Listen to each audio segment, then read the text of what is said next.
zirtir tu na hi it's a 24/7 job. Teaching is now known as a profession, not a job. Chu job le profession khami jong tolin soi thiam enge na ti ba kin kan nei lo ta. Zirtir na hi darkar som ni pali ni khata kan ni ani. Classroom chu ma chau ani lova kan naw te nan thiam thei lo ni chuan khami classroom pia lama zirtir kha kat lo chunga vek tho kha na om ti hian na. Mo chung te chu kan shelo ta tuition pe ngai kan han ti tlat ta tuition pe ngai khai na tinge he lai a chian te nen in anga in te wa ngani mo te na dang moi na yan ka soi te la buk lung khata yan khai ve aren chang lo kan naw te hi ni kumai buk lung kha kuminai buk lung poi kha ka ya zirlai san in ei to na wa ngi ni kuma kan zirlai ten thiam te rul nen kumin chun thiam lo ti su ni kumai zirtir dan khai ni kumnau pangin an that puya kumina chuan an that pui ve lo wangi ni zirtir dan ni kha ka ngai zo. You don't need to change the students, you have to change yourself. If they don't understand the way you teach them the way you understand. More. Izirtir dan an thiam lo ni chuan izirtir dan kha ro ni zo khani ke ni san nau pang kha kan tu nau pangom dan kha kan tu ke ni zo khai kha du kan ni nau pang ta no kan ni kha war ta ka sei du ani ne ta nau pang ta no kan ni nau pang zia te nau pang kan bu dan zong zong te ke ni chu class a kan vakala liana so abula nau pang ai ne action pass ti so ti la oi ka common room kan ko sei ha ni next akal le chom liana kha en sang chak to me ni chu liana kha nau pang suara kan chata ka fa pa chung chang ka sei china ka fa pa chung chang ka fa pa chu tu na chuanin a masters ka MBA financing atia ma se online atia ala zo lo diva bivo azo to a chu web designing tu na hian chu nimin pia lo khan athil siam chwa khami ro nen tira 3D printer hian Pokemon tu na thanai do inshem ka shro games an khechina Pokemon figure hi asiamani chu sun do ne tur zani te zani so nga te ne ti vel hom se ya chuan englawa hian phone a hian in iOS and app pakhat sing hi a lei theu ma ta mi ron chila chuan chu ta chuan in mizo ho hi ka siam theyanga atia tai te le general sa me lo pe to an mani lem khatya ni figure khasiam no ni chu ka fa pa chu Paul sari fail mia Paul kwa a fail te Paul kwa kha asikul khani kan sikula ka zui don chon pa sa Paul so kan kan tira na school da mai son don chon fail certificate kan pe ran ta ke cha school da ka son don ne ka F ne pe ya mas school da ka son Paul so ma kan le thwa matric third division a pass Paul so ba khata fail le so open school a Paul so pa ni so ma chumi to da chon bivok kuta MZD wa web designing azira science background nei mi ano mathematics a chon pass mark che che mu thi science a pass mark che che mu thi khan computer based in azira chu da chon to pa ni chon Chandigarh la khami pui tur khan 16 months course zu zir le chu ta po chanin an class a chon thiam be na ftech khovin internship ra tira I thong zui do ne tia asa nu room e mai tia internship chu rei lo te chu ti ve lo hol ni ta ni tin ka le khabu kha middle school zone par har pa mai kha in tong te len ka shel lawa par har tak chu high school chu in dong me tia par har tu le tu lu kha in dong anga library book khan lo chia lo chu ta thil tak ka sia ka tu na ma se ka fa pa chung chang ka sei chu par har zo ka sia ni ta chon chu mi kan sei do chu ka fa pa chu tu na teaching kan ti te education kan ti te tam ta kan ke chu ka fa te ton ka zir so ba ke ma ton ka zir so ba ke hi nau pang lu to ka sikul kal kan ya kan wo ka pa kha zir ti tu ve ve ni ve kum thum ma sikul ka kal ni chon sikul ka kal mai min om tu pa in chwa ta ROB min thiam ti ve ka chumi thiam sa chon ka kala chumi ni ma chon A pol ka ni lai khan kan zir ti tu ten ani B pol a zir tur nei lo pol khata kal ro sen tia pol khat ka ni le ta ka u che le ke pol ro ta char cham chu MA ka ni anau bang bel ka ni zera kan no MA ma school hi koi khat ma dom ka tingai ro ni ka school ka lai sai tu ri ka shelo school mai ani lawa college a po akin ki pol ka nia chan ma ri train pasul college ka torin ni ria ka khum char chan enga tinge chan mi kha an mi ta en ka ngam lo tian ni ria ka khuma kong mu thei si mi mu thei lo khan ka kal thil ni chu ke ka kan chang chuan mo chu te anga sei ge chu ka nia MA ka zir khan ka har chuak ve tana ani chu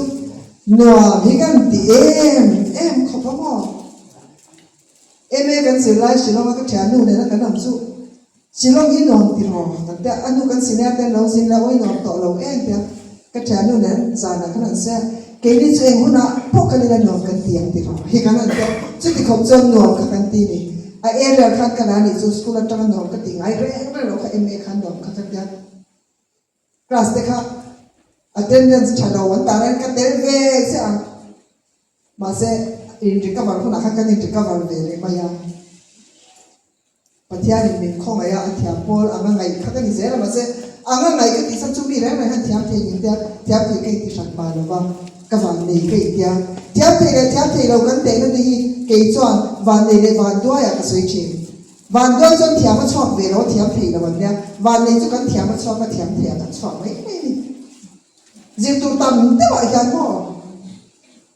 fe kan ti ho kan thiam an nei chok khan thiam ka kan te ve lo ba ni chung tu na fe lo chu mo kan zir na hi chon ti le to chi me na ma khan ka fa pa chu po sari ani lai a fi tu mi no ti lam chen sang khan chon ka lo pe ya a fi na chon ka ta klai lo ho nga ngui de no no nu ve na min she ma sin da enga ti nge ka ya chen sang kha tu min bu a ya chen sang kha chu ro hon ya chen sang kha tlang mom lai khan ya mo rei ve to ni chu chon enga ti nge bu che ka ya fi book kha ka lo keng si lo ma chon ka chan nu te a mi na se ka she to lo chu chu ka chan nu khan fi book a kenga fi tu chen sang kha ka kenga ka mu lo ti a report a kan si ti tu ten kan iten ran da pa ka be ka chen sang kha chon mua chon an na chwa ka he ka chan nu chen sang kha ro pu khan he na man din ti ta ni chu ko fa chu enga ti nge an try pe principal room ate an zo mai lo enga ti nge why did they let him stand out in front of his classmates as a thief an no chu school chan teacher training turin min ko ka fa pa pol sari ni lai chen sang khat du tu ai pu tu ho kha in sia am ka ni ani sei lo na chan an ngai to be fam ani ka ri ru ki dam thei lo ni chu chan to ba khan naw khan a mu chuak le a chen sang khat khan ka fa pa kha chen sang khat chon pe le ma se mo kan ke ten min ra sak pak se sorry ti ma na tho am khan to mo sorry khan ti dam ni to mo 5 minutes of standing in front of his class as a thief mo kha a chian ni song khan bi se the som se chu mi che sang kha chu ru nia ti minute nga ngai to a ringot kha am man thi sang to chu ka sei chi na nau bang hi thu dik sei tu ra ngai vek phot tu thu dik an lo sei lo ani point an chan ne nge o mang ti kan so tu ra ni chu tia ka sei lai chan ni kum ma sa khan thu pa khat ka chia ta ni chu ka pa chu an tin ti ra mi zong in an mu ni kha se ti tu kha chan an tu kha an sia ka tu lo wangin nau bang kha mai ni chi ti ve ka chu nau bang sanaru tu chuan kapu khamini khan mo ke hi mi swal ru ni tu kha min chan chua ka tu ma ka ru pe chelo chu wa chan nang mang zit ti tu ni ve ni ka tu a zit ti tu ka lo ni ve ta ni chu tan zit ti tu chan chu nang mai lo ni mo ka she re ne a chan chu mo ke pon ka mai ni chi na sin ni Kay po kaming big long. The teacher doesn't want to know who is the thief. Kay ni John visually kan zong niya mo kan class ayang. Suali kan zong sa exam na di se tunge en ton kan tiap mo. Misual turi misual akan siapa no. Mo misual turi misual akan siapa ni. Misual tani tutur misual lo siapa tu zeti tu hikan ni. Klasa kan bakala di sini kasih kan. Ani lo pada ente uhi answer paper ni hit kan vai kan nui klor ni semua dia. Kay mai saktu kan ni. Kay mai yang ketiang ha kalau sirti ram mi di ngai tua ne tabu. Setiap lovin kalau sirti ni masih answer ka ada yang kan social media namanya. Tiang kala social media lo darat piang han kali ro chu he sirti tu hisat ka tu ban tla ni. Nu le pa in kan fa tem kol turin min ring to ka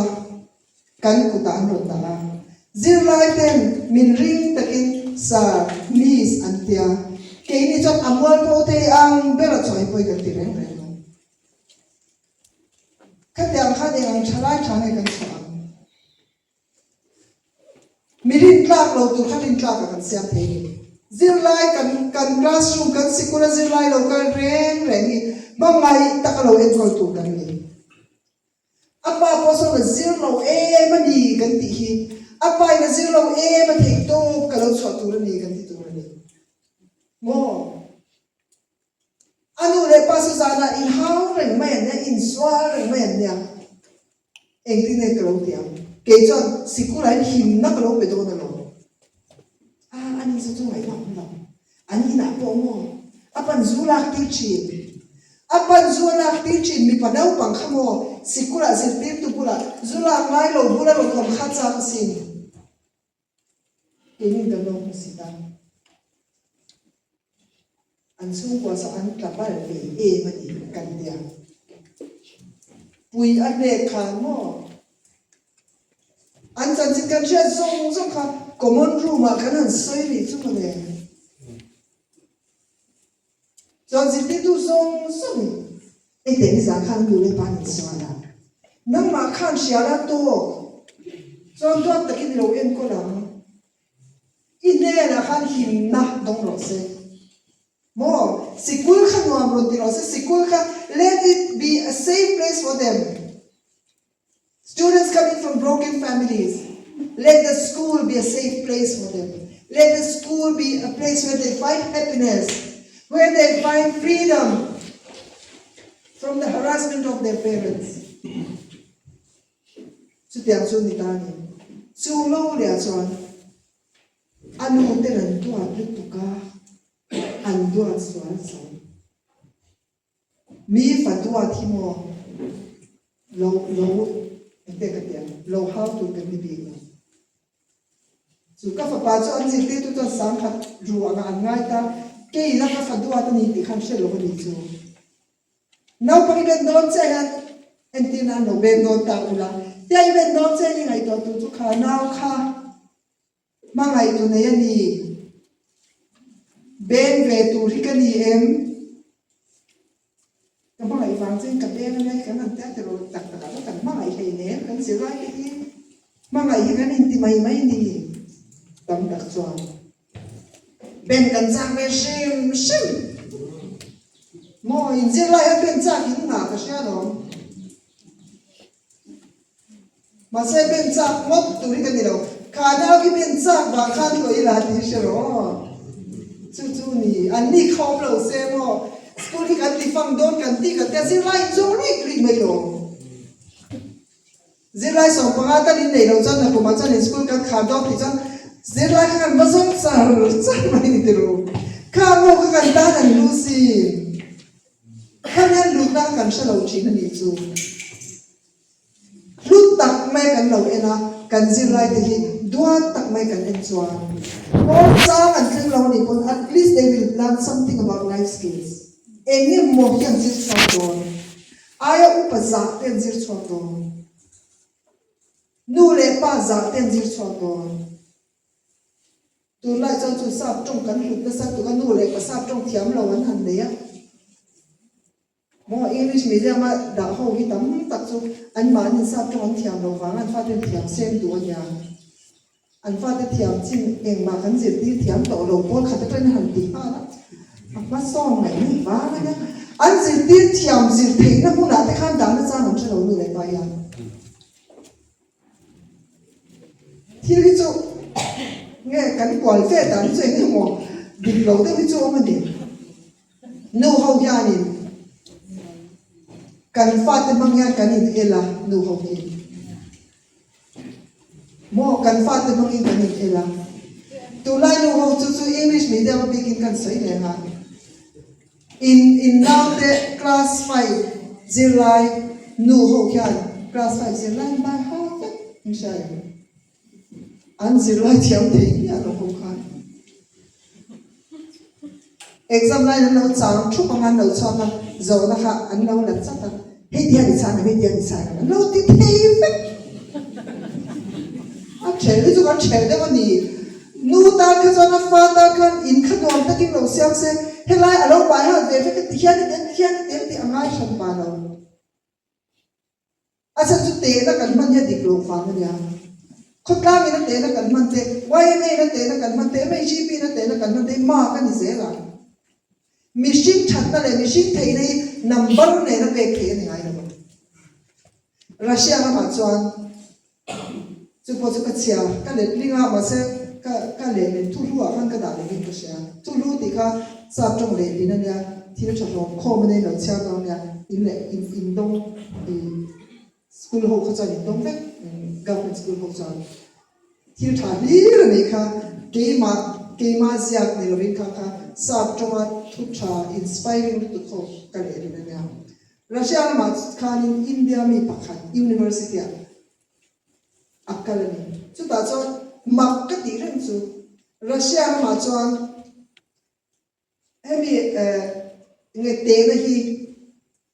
1 to 5 or 0 to 5 an so 0 to 5 yan te na hian siama ke ni na mark za kan ti pu pi an ni chon ni ve lo ni chumo grading an kha 0 to 5 an ya chon na pang hi exam na lo ka pa khat ma chang lo ni pon 2 pe thi ni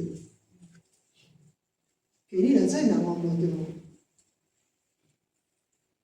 athia ma chuak la ba ama chuak kan da mang bian kan ti thi ni chon chu ma ka ti lu tu ka kan professor ka zo ta enge tige zirlai exam na pakhat ma ziak lo khi 2 in na pe 2 tiom je 40% pass mark ala ni sumo 2 out of 5 tu enge tige eng ma ziak lo khi mark ni in na pe ya chu tan professor chan na chu how can I give a 0 to a human being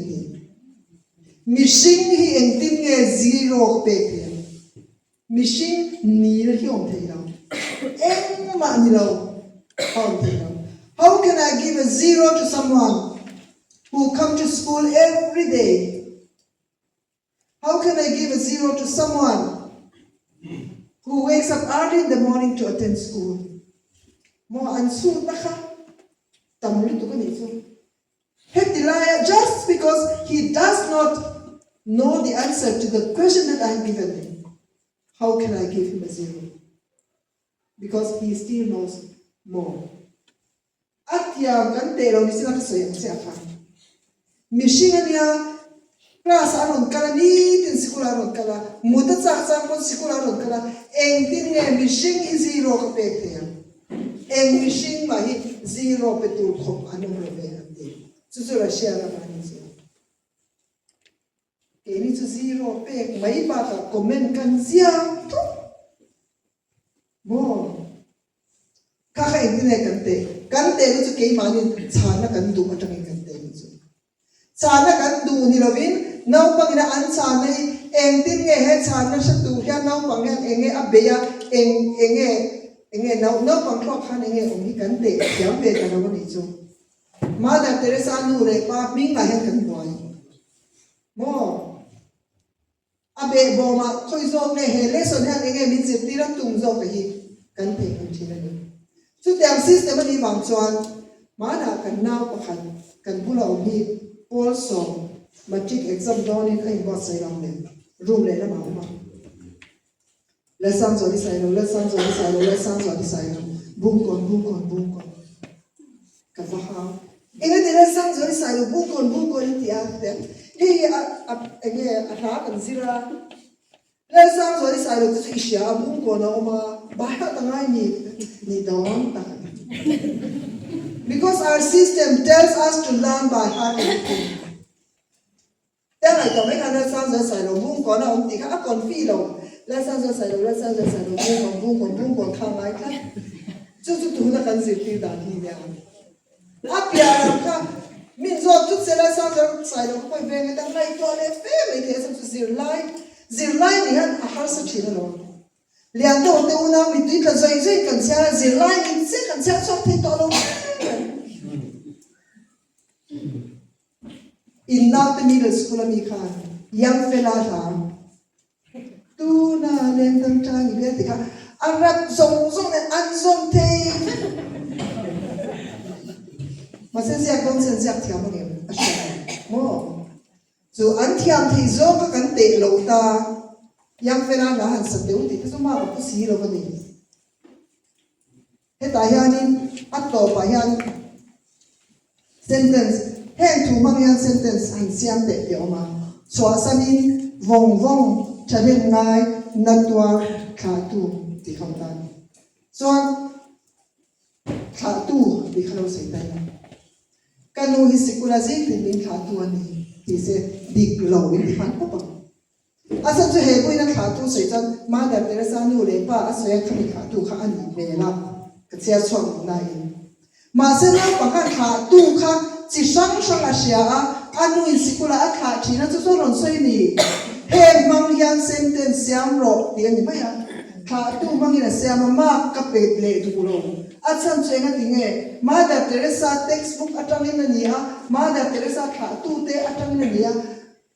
kanu hi min kha tu ani dia heta sikula kha tu kha ani lo ita diploma da ni ma sa nu kha sikula kha china lo tu ma ki pe ka ngai tu mi ma pe ngam zit ti tu ka no ngai chú tiếng anh cho cần nào tên confidence anh đâu để tốt lắm zong thì ta khalo ta sẽ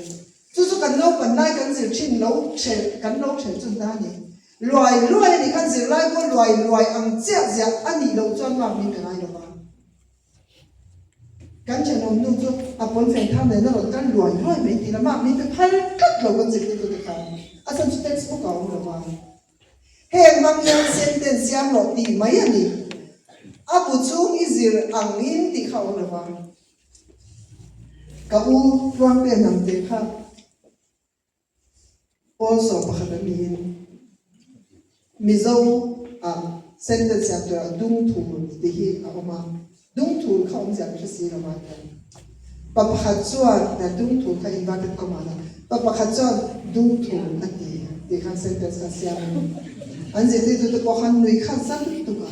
mà sẽ hết thủ mang yan sentence siam rồi tiếng ni chọn sentence khani mai à mò pa khát chọn đúng thủ là tí khác sentence đi nó không đâu mà sẽ hết thủ ông già thì làm thủ yan sentence siam rồi tiếng ni rồi chọn adi provani dù cắn số nó tiếng gì yan mò ama sa khan ka soi den ka sha kan zot le ama sa kal ho chọn mình làm sang lòng đấy của nó comment sang cái ni in rin 58 vera ni lo mo 53 60 57 cái ta 57 thôi cái rồi à tấm bèo là đâu nha chân 57 cái tiếng mà sẽ mặc tu ni ta sẽ indik phép sao đi trái cùng anh ra nghe cái ni in rin khác anh đi mấy đi cùng anh ra nghe cái ni thì khá ni là mấy mò chủ số nó ông đàn nó gì khác cùng hình ra về cái gì thì cho in lại tao năng nó là internet đã không có nhiều ông này xong về rồi mà sẽ cùng hình ra hay cái gì you have all the freedom chú bảo cho in đi tập vết ta chú đi vào cho kỹ mà không mặc về tu khác cái ta này cả tu không mặc về tu khác ta mà sống mà bắt thu khăn na làm sáng về vốn này chú mà sống cùng sống bắt đầu phải cho hành tiêu của làm cho nó mà cái gì đó boss đi cho anh bia cái pass đi đây mấy thứ chú lại chú creativity khai chúng ta này chú em tin là mình dọc tu sống mấy chia này à mấy chia cho nấu còn được phải làm được à rồi đi phát 60 thì cái dân chuột nó sao nhỉ chú họ các phần nào bấm bèo cái hành tinh khăn chuột bằng à đi tiêu ít tụi cái gì à tiêu trong cho mình sẽ 60 khăn à một đó là December lại mà cùng sống lúc bạc thì cái đó là gì cho cho sống lúc khách dân ring đi tiêu không mày à cho chuột bằng vợ đi khi cần tung mà nhỉ hệ không về lại đi khi cần tung lúa tại gian cần khoa khi cần vợ về tiết tờ là anh đi cần dòng tất chỉ là do nó có rồi in giờ nó trả cho anh nghe cái gì khác xoay đi lâu in nào và in ngồi tay chứ tiêu cho cần nào thì hiện chỉ em cái gì nghe anh đi lâu khan cần háo chi nó rồi ít đi lâu ít chút thì do này là sang tổ ai mà sẽ cả thì mà đi tiêu em anh thấy tôi đấy được chứ à bố mò các bạn khá encourage khá là hay chú bảo cho nấu bằng cái middle school là trong nhà đi lâu risk đi cần ngâm là cái gì cần phải lâu nhau chú đi lâu về rồi sẽ khá đi lâu trong khá đi lâu rồi một số về rồi sẽ mình sẽ là các phần cái sẽ khá ở u này khai kinh nó sẽ chỉ là phải pani cái này à phần pani này phần pani áo bà pani à mình sẽ nhá anh em không pani mình bà nhá cho driving school là gì ta driving school là gì là học khát ai vậy ama पैसा phải khăn là gì là em bà mình phụ lòng khăn cho test thì ta test ta fail ta này test nó để tao làm cái này cho là nào cho nu ít thiam mà boy hi mo pakhat na ni zar sara mà sẽ thil pakhat fail la pom thì nó đấy anh nói mà với cái trong một ăn cà phê là em boy cả mà chọn thế nó hay tụi nó chọn cái này wow cần nào thì pakhat na remote thì cần nào in concentrate thì na pakhat na đi tụi đang cần tiền thil đắng em mà lại cho nó pakhat na ni anh mày ăn nào đi tụi này rồi các bạn thấy cho anh nhà thiam lâu cho cái gì này về chú đấy rồi thì không mà đấy rồi làm đấy ra là về anh út tập trung vào lâu đấy cái chuyện sports này sẽ các phần đấy rồi in tan sẽ các bạn tụi nó lâu lâu các bạn coi người ta cái lại thì mấy gì school team khai ngoan sẽ các cái lòng nó là trang này SMS tay còn sẽ các cái lòng nó là tiền khách thì dễ thấy khá đi u zo cái lo chú các phần u mà về chú school team khác khai về đủ rồi nào anh là cho nó choang về mấy ta nào khác biệt soi nó sẽ là nào nhân mình liên tục nụ đi đây riêng về tàu nó sẽ thì trang lại nụ cái ngoài là chút tung về là cái mình liên tục cái cho u chút khỏi về đủ rồi ăn canh ta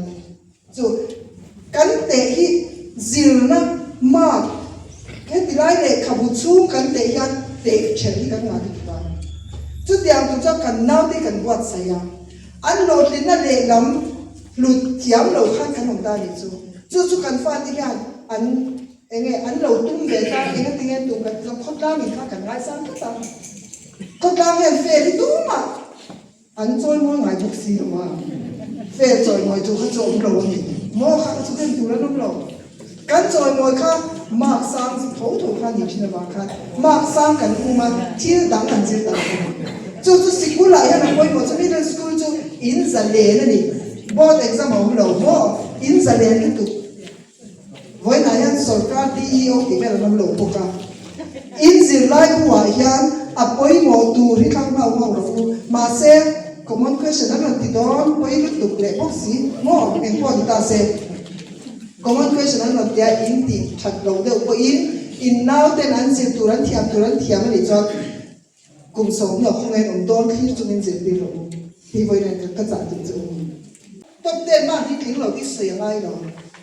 mo enga de kan sei de chin ti chon example ta ka lo sei mai an first thing de u tu ka heng bok ki grading thatlan O student A plus student an ni mai ni ma se nu lai pa bok khat o kha chu 90 to 99 khan dia indiran 80 to 99 dia 81 mule chen om now ama alpha pa 99 mule chen om now 81 o om khanu le pa hen kan ui tam ma kin sia mang u ti le cc kan fe pui ta hi na o an ni mai e chon hen ti the ni future la chon he miang zo mi o ku mi chen mai ka ro se ti mai the kha a percentage o be ne mo ma se ka chen so 82 ne ka fa pa 97 kan lat ti sha mi sha ni ro kan tu ta ti ta ke hi ma chi ka khan ma ngen sai ka mo 62.83 tu na ma chi ka 62.8 mo te chu mo ya ma ni ti ngoi ma ayan adopt le ti na ka sai in the future where are they ma khan amma ang chia kha amma khan that na pe jong si la man kha ma ang si la man ta so so kan te na tu na kan te na man me evaluation system kan ti song ti a fel to lo ba ma setting ai na chuang lo ba kar ma sa lo review meeting kan ne ko MBSE a hianin ti rank holder ti to pa tha to lo mo te kan ti CBSE te ko ti to lo ba OA ang khanan kan to maya ke ni chu pakhat na kan sikula chon bangai ni pe nu ang pa 2024 matric top 10 ti za an thala pe kan da ti ru khalai khala ka chon kum som nu ang khoi ne om ta lam ki ni lo mo khalai kha kan buai pui thi na middle school level cha khang buai pui fa kha ngai lo in the free time so chan he la foundation primary school vai na chama na sa tatin kan so ya a foundation alo fulo de ani po in a do ta nang ni om ho khan a foundation na a diklo lai siam rem chungin heti lai nang ni a chhuat rem tu khan lo rem dik kula a chung le tu ra chu mo me so ki na lo ka thi do na ni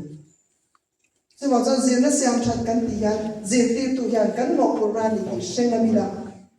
zir na siam that kan ti khan ma sang ni mo thian ni lo Mizoram ta na chang ka hi PhD zo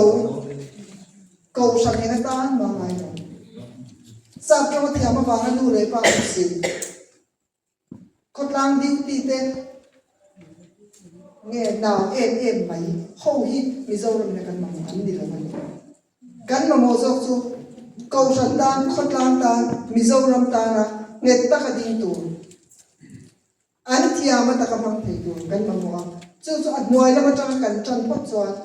middle school an zir khi an shren ton tam tak hi chu ma se kan thei ni tam so kan ya apoi mo lai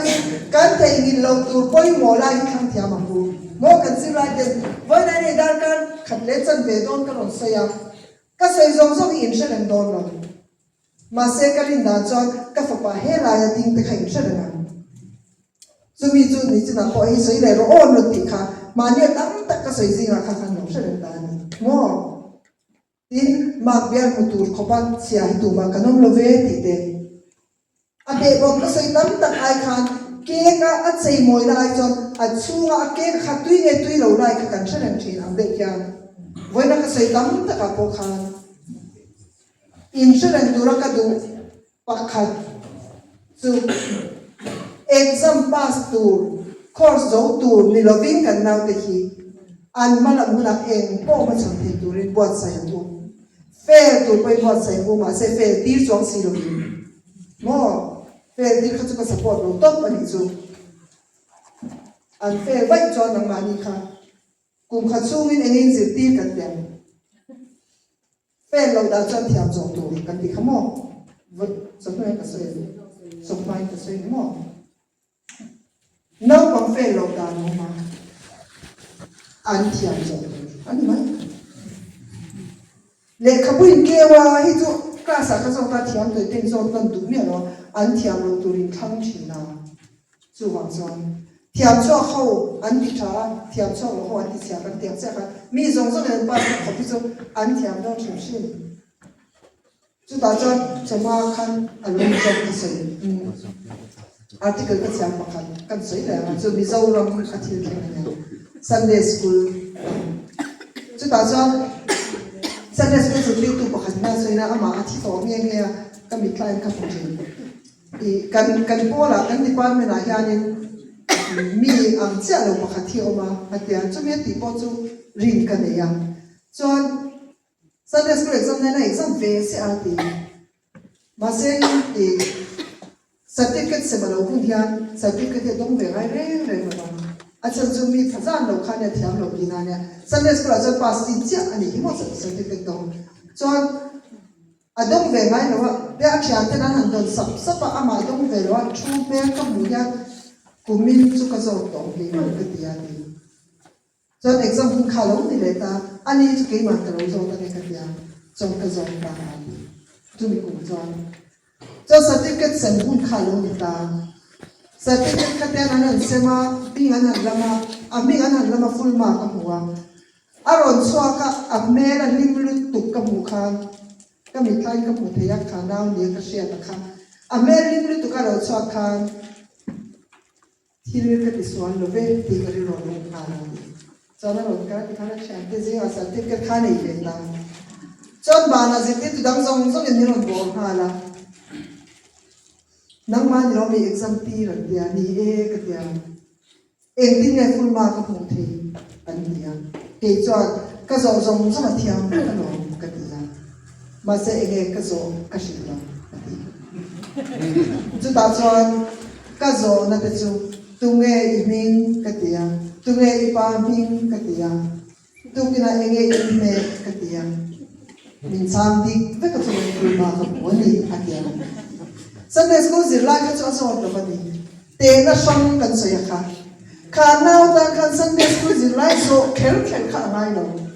mo athwa ki na phane lo bani ma se lo tling ni a me na mu kha zo na so ta kha se ti tu kha ai chi lo bani chu wang chuan kan zirlai ti buk lung kha ta khai lo tu lang te kan lo khai ni mai the te ne ang aum chin ngai mà sẽ pass lo ta ni chon te na sang te portion khatan chon kan pa na ngai ma na next class a lo kan ni pon next class ni khan chu chon mang ve ve ma ya ni chon na chho ve na he lai pon thu ma he dia I lo nem nia ma kha he lai pon na I lo nem nia ma kha a chho matric ka fe chuan matric fe ni to bol ru ka be dong ni lo win matric fe asam to nya mo ama kha mo matric fail khani to kan apa sozel mai the sin chu ka fa te po chon ngai to la an je ti tu te khan an che chat sa nia ko ma khan che chat ka zom char sa ko ma ya ka zom char to pa chon gold medal ana mai ni mo web designing a gold medal la khami tum convocation a khan India president lo kala president ke chu enge kan ro ve ta mi som cha gold medal kha au ti ra ya gold medalist kha heta college zong zong le university de bel khong kha somna paria de mani nya som cha an or ti do na chu gold medalist ho khan ko khom ma le khan to ta ka fa pa chu pot football an tang le na na mi na lo ting lo wa an mu kha to la san so ama ke ina tinga a paisa mi dir kha sai le tu ga iOS app chu kan nei chon ni chu lo sei ve de kan min pia khan paisa chu ka transfer ta ka ban from don e man pia ti khana mai 3D figure te siam chom thia mo or saria an vel di la kha mo nang ni ponu le pa India kan fa te a hian I u I tuk lo te ti lo tu ro chu kan sei le lo in khai king lo tu so mai ka sei the ni man poi tak em i u i tuk lo ti te mo chen om na chon chu chu a thei ti te ti lo tu lai trong kam mi fa te ti ke trong ka ki lo ka fa te kan fa te sia hi ngai to ko mi fa te lo eng ma sai te kan de lo kan fa te hi poi mo mani lo ka kan chanu pakhatina status a fanu ronda thila kam lai hi ka fanu hi an zir ti tu ten i u te i tuk lo an ti thina ma se ar sakana thiama changkana thiama social siam thiama ateron fakani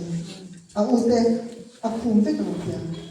an zir ti tu te khan na thige i u i tuk lo an lo ti le hi ka ti in lo ti ve pa na le o u now in sikula an lo kana u thiam thei de u now thiam thei lo kha i u i tuk lo ti le re su a u te na le ama te na kha ta na lo amma khami sangani a u khami sangani nu le pa ko chu tho chu in khai khin hi chi lo tu na ni mo in khai khin hi ke ma ni yan ke ma to pian lu na sam pa ka nei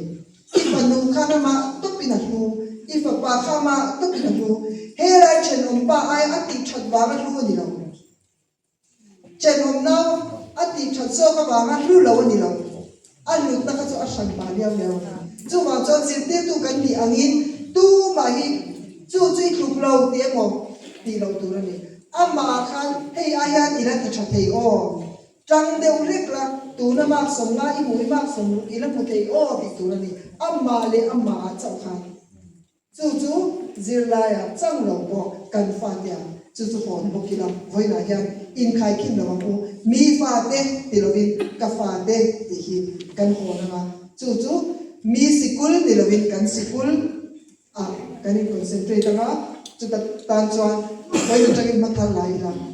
at to nan bang kan senior po le kan chatu kan senior po le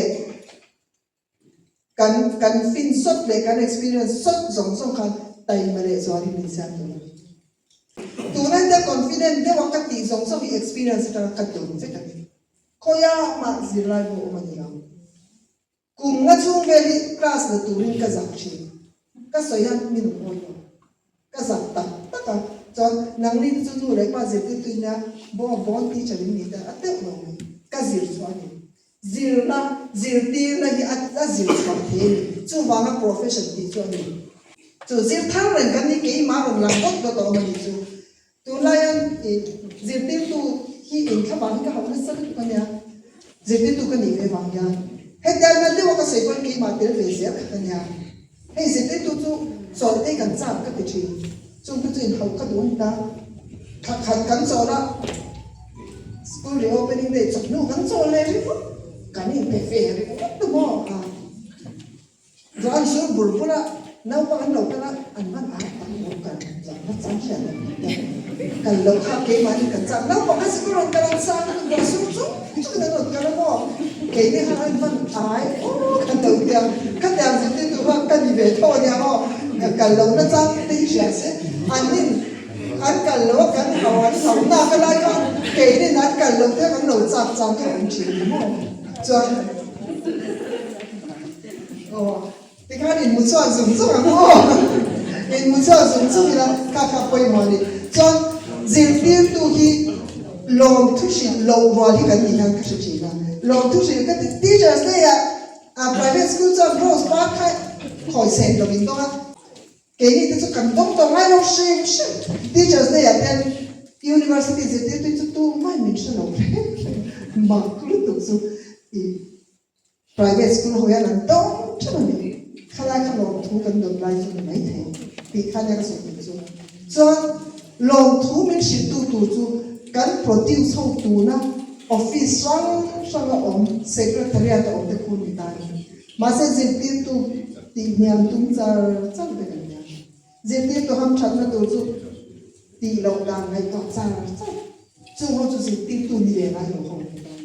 dịch tiếp tu anh đi về ngay rồi mà sẽ dịch tiếp cho anh đi tiền như thế này chú tu này cà phê này chú dịch cái tổ pin tai này không ní thì nha cái cùng sống thum lệ September bị sống pa thum mà ya cùng sống thum pa dịch tiền nào có thọc cái đó cùng sông thúc và rụng diệt tiếp nào thuộc đó hiền diệt tụt cả lần này về cái chỗ ní tiền nào chú cái ní hộp bò hiền diệt tiếp tụt cái tiền nào hiền em anh xin nhà còn gì là diệt tụt cả lần này phát son tụt cả lần này đi xe là cần bên chân đi cần chán tên bạc này xuống xe cần bên chân đi cần chán tên bùn lót xe anh ấy bên chân cho nó vẫn quay nó tập em cần school hiền cần văn chán cái đó em anh tí tụi không bị làm cần bên chân đó là thu sấy tù anh này tụi chọc ngay là bên ông manggu mo anh rêu ru ta tất cả mình uya sấy tù ông tù rin thọc kia là chớ cần nào từ nấu bằng hậu gì à hết là nấu bằng hậu gì à tù này là thằng phi là tất cả các lò này cho cùng sống rụt khen ít thọc đón chú mi tù cho nên qua sài gòn cùng sống lại ít tìm khăn xoay mấy tù rin nào ít bar bạc tội tù này bà hà chú chấm ra chú cần xoay hàng mò choan vùi chú lâu đi hít trà à chân chú vùi đi chú xoay chỉ là cái đi đi nấu bằng lại cho vùi lại lâu chú bằng chót xoay thấy lâu cái này mò cái xoay thấy lâu chân chú em đắng vàng thì đó cái vùi lại lâu vàng này